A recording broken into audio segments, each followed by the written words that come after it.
республикалық мектепке жол акциясы бүгінгі таңда Түркістан облысында жалғасын тауып отыр.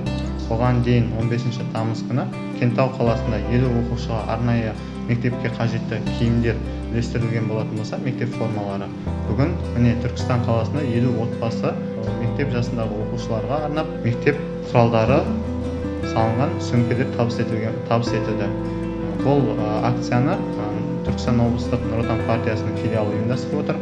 Акцияға келген барша отбасыларға біз арнайы Жас Отан жастар қанатының белсенділері кеше мектепке қажетті құралдарды жабдықтап, бүгінде Нұр Отан партиясы Түркістан облыстық филиалының бірінші орынбасары Бейсенбай Дәулетұлы табыстады. Сәйкесінше бұл Түркістан қаласындағы бір отбасы болса да, ертең мектепке баруына барша бала шағасының қамтамасыз етуіне үлес қоса алатын жобалардың бірі деп есептейміз.